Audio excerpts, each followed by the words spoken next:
Hello, everyone. I am happy to be back in Orlando and back with nightly trip reports for the podcast.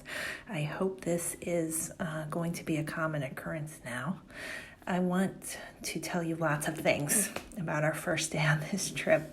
I'm going to start with our flight, and it's something that I changed at the last minute about a week ago. So I had booked our original flight on Southwest with points.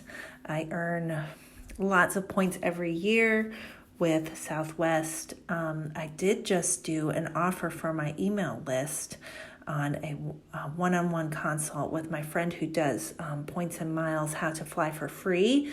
And those spots all went so fast. It was over 40 slots got taken up really quickly. So if you're interested in that, I'm going to offer it again. And the way you can learn about it is through my email. It's thebudgetmouse.com/newsletter. And you can sign up for the email newsletter there and learn more about flying for free. So I had this flight booked for free with my points on Southwest. And the lovely thing about them is that you can change them you can change your flight on Southwest at any time. And if you book with points, the points just go back into your account.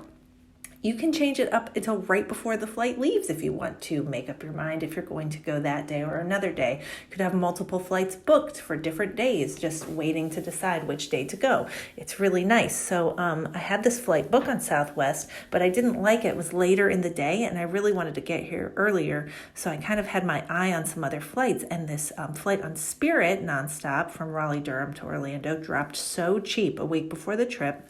It was $26 for the ticket, and then your seat assignment and bags and everything is extra on Spirit. Now, I've flown on Spirit before to Orlando, and they have these big front seats, they're called. I think that's their legit name, the big front seat. And there's 8 of them on the plane, and they cost more for a seat assignment, but they are so big and comfortable. It's like poor man's first class, because like with the seat assignment and the ticket, I think it was $74 to go.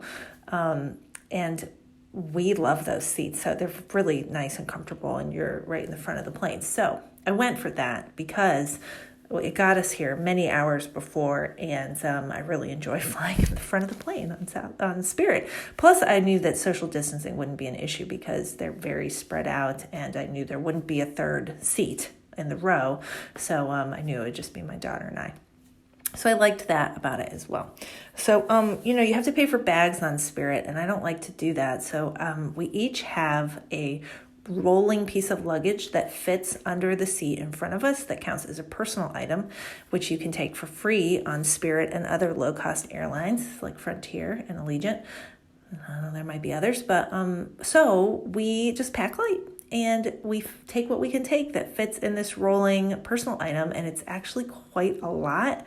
And I pack that bag so full it's about to explode. It's funny. And then I take a really lightweight packable backpack and cram it in there too.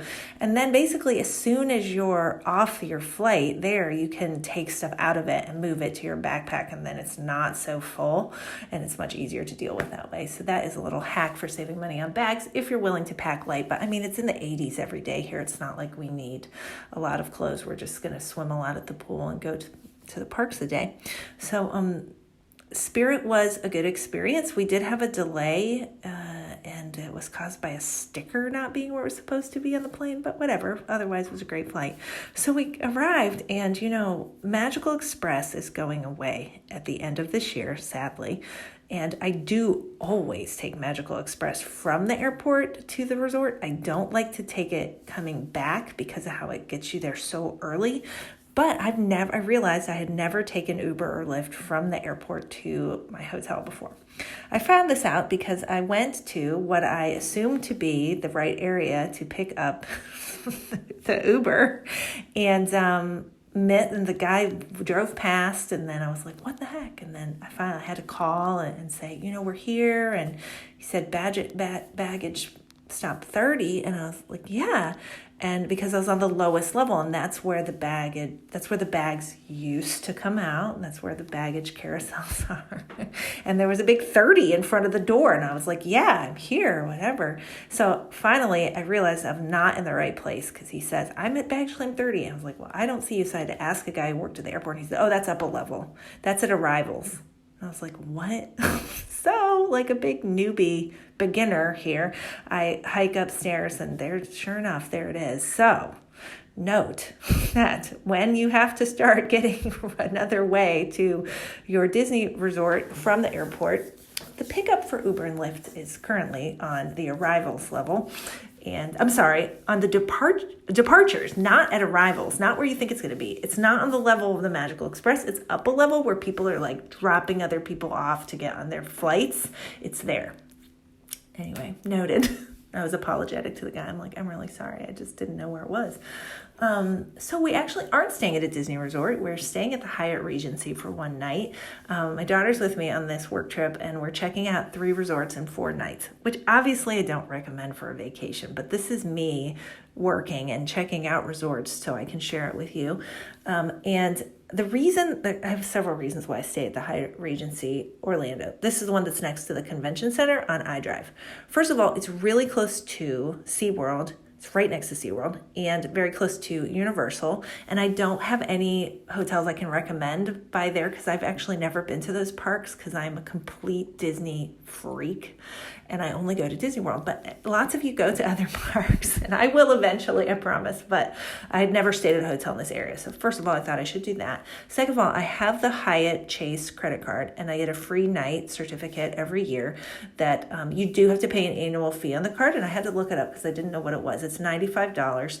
I don't know that I'm going to keep it for much longer. I got it initially on a big sign-on bonus because we were going to San Francisco to visit my sister who's in college there, and I wanted to stay at the Hyatt Regency San Francisco, which we did for free. We got 3 free nights there on points with the sign-up bonus on this card, but I have kept it now for a few years, and you do get a free night. So I knew I wasn't going to use it any other way, so I was like, well, I'm just going to use it on this trip to Orlando. Another thing about the Hyatt Regency is it's super easy to get a deal on it on Priceline and Hotwire, which are sites I use a lot for my Disney vacations. You're going to hear more about it on this trip because I used it for another part of the stay. But it is the only 4.5-star hotel in the convention center area that comes up. It's the only one. And so you always know if you're going to get this hotel. And it does come up for very reasonable prices, like under $100 a night. Now, there's also a resort fee of $30 some a night. And if you have a car, you have to pay for parking $25 a night. So that does add up. But we Ubered here, so we didn't have to pay for that. And, if we had gotten it on Priceline or Hotwire or what have you, it would be under $150 a night. And this is a gorgeous resort. I mean, I have nothing bad to say about it. It has a great pool. The food at the pool was wonderful. The room is amazing. It's a really high-end resort. It has one of those weird TVs on the bathroom window. I've never stayed in a hotel with that before, but I know about them, and it's just so bizarre to me. I don't understand why you'd need that. But anyway, it has that, and it's a really nice resort. So that's why I wanted to check it out for all those reasons. And like I said, I have nothing but good things to say about it. Something I do have bad things to say about, however, is the grocery order that we did. So I have always used either Instacart, which is the one that I recommend, or I now have Walmart delivery because I'm getting groceries delivered at home. So those are the 2 that I have used for grocery delivery when traveling. But I wanted to branch out and try something else, and I tried Amazon Prime free delivery of Whole Foods. I also really liked the selection at Whole Foods and what they had available. So with a $35 order, you get free delivery, and there are several Whole Foods in Orlando, so wherever you're staying, you should be able to get free delivery if you're an Amazon Prime member. Well, the delivery was not good. It took forever. It kept getting delayed. I'm on the app, and I'm like, okay, because we're at the pool, and I have to go up to the lobby to meet, it was a guy delivering it, and I have to show my ID because it has wine in it, because, hello, wine. So kept having to watch so I would know when to go up to meet him in the lobby, and it kept getting delayed and delayed and delayed. And then finally I go up there and it says it's here, and there was no one to be found. It was the classic, like, walk all around, no one's there, ask the bellhop, and no one's there, whatever. Finally showed up, and then couldn't get the app to work to like sign off on the order. And we stood there for 10 more minutes trying to figure out how to drop off the order. And I was like, can't I just give you my ID, like my birth date, and go? And it's like, no, just stay. It was epic. So anyway, don't recommend it. I mean, it might just be an isolated incident, but I mean, if I have one bad experience like that, I'm pretty much done, and I don't recommend it. So, because I've got to have always good experiences if I'm going to recommend something. And I've never had a bad experience with Instacart, and I've honestly never had a bad experience with Walmart grocery delivery, because you can communicate with the driver better. And I tried calling this driver 3 times and I couldn't get through. So anyway, it might have just been a bad delivery person, but I wouldn't recommend the service. And I think I've brought you up to speed. Like I said, I had a lot to say about our first day. And tomorrow we're going to Caribbean Beach Resort and checking out the pirate rooms, which I'm really excited to check out. I love the themed rooms at Disney World, and I think they're going to be the best, but I'm not sure. We'll find out. Thanks for listening.